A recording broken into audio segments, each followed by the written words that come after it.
Hello student, आज हम कक्षा 11B में बायोलॉजी में पढ़ेंगे पादप शरीर का अध्ययन हमारे लिए कैसे उपयोगी है। तो पादप शरीर का अध्ययन, पादप शरीर का अध्ययन निम्न प्रकार से उपयोगी है। तो ये जो है फार्माकोनोसी जो है विज्ञान की वह शाखा है, विज्ञान की वह शाखा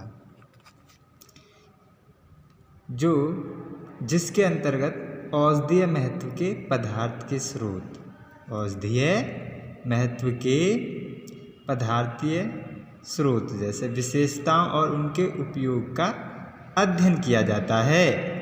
यह अध्ययन मुख्य रूप से पौधों के शरीर पर निर्भर करता है, अतः शारीरिकी पौधों की पहचान सुनिश्चित करने हेतु आवश्यक है।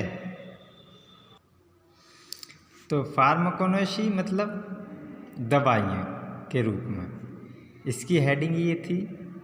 तो पौधों के शरीर की इसलिए पहचान की जाती है भाई कि मान लीजिए ये पौधा है एक, मान लीजिए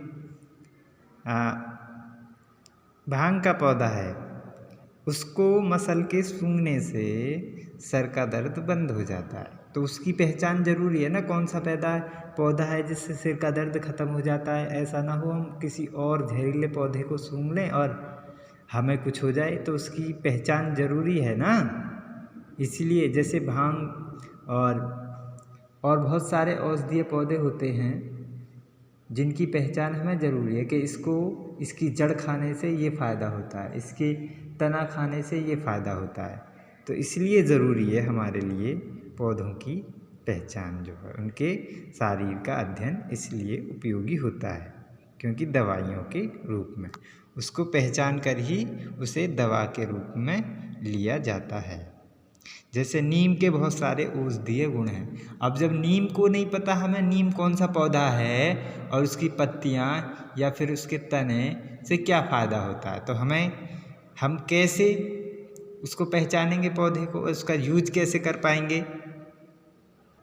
दूसरा, इमारती लकड़ी की दिन प्रतिदिन कमी होती जा रही है, इसीलिए अच्छी इमारती लकड़ी के स्थान पर खराब इमारती लकड़ियों का प्रयोग किया जा रहा है। शारीर अध्ययन द्वारा लकड़ी की किस्म का पता लगाया जा सकता है ना। उसकी जो गांव में होते हैं ना तख्ता, उनको देख के ही पता लगा लेते हैं ना, बहुत से सूंघ के, कभी चख के कि नीम कड़वा लग रहा है तो ये नीम का हो सकता है। तो ऐसे उनकी क्वालिटी का हम पता लगा लेते हैं। तो किस्म का पता लगाया जा सकता है, किस किस्म की है। तो शरीर जो अध्ययन द्वारा एक बीजपत्री तथा द्विबीजपत्री तने और जड़ की पहचान की जा सकती है। जीवाश्म शरीर अध्ययन द्वारा प्राचीन कालीन पौधों का ज्ञान होता है, इससे जैव विकास का भी ज्ञान होता है।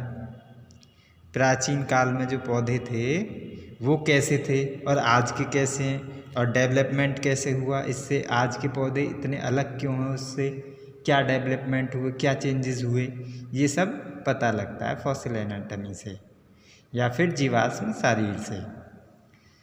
तो जैसे पहले पौधे बहुत विशाल पाया करते थे, है ना, पौधे बहुत बड़े विशाल हुआ करते थे, लेकिन आज जो पौधे की जो लंबाई चौड़ाई है वो घटने लगी है।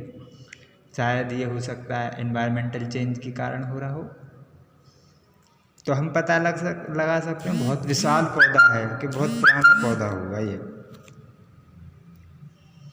और इससे जैव विकास का ज्ञान होता है कि आधुनिक पौधों की उत्पत्ति किस प्रकार हुई है, आधुनिक पौधे कहाँ से आए, कौन कौन सी नस्ल आपस में मिली होंगी या फिर कैसे इनका विकास हुआ होगा, इससे पता लगता है। और सूक्ष्मदर्शी द्वारा चाय, कॉफ़ी, तंबाकू, कैंसर, हींग, वनस्पति रंगों, पादप औषधियों के मिलावट का अध्ययन किया जा सकता है। मिलावट के कारण इनकी आंतरिक संरचना में भिन्नता आ जाती है। तो इसका स्क्रीनशॉट ले सकते हैं। ले लिया स्क्रीनशॉट। इसके बाद इसका स्क्रीनशॉट ले सकते हैं। इसका स्क्रीनशॉट ले सकते हैं। अगला प्रश्न है, परिचर्म क्या है? द्विबीजपत्री तने में परिचर्म कैसे बनता है?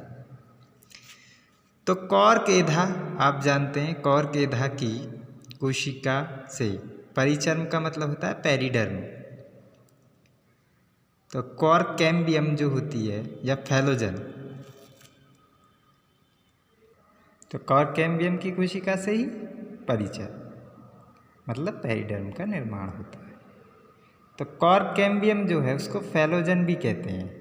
फैलोजन की जो कोशिकाएं हैं वो विभाजित होकर परिधि की ओर जो कोशिकाएं बनाती हैं,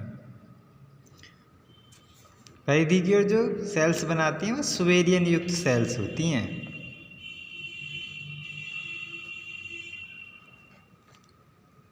सुवेरियन युक्त जो सेल्स हैं, सुवेरियन युक्त सेल से बना यह स्तर कॉर्क या फैलम कहलाता है।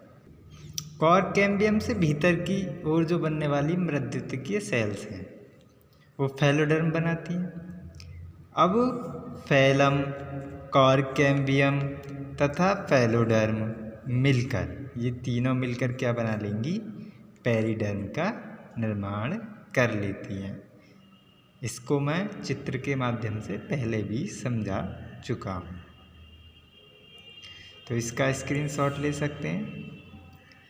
और थैंक्स फॉर वॉचिंग वीडियो। मिलते हैं नेक्स्ट वीडियो में, तब तक के लिए धन्यवाद।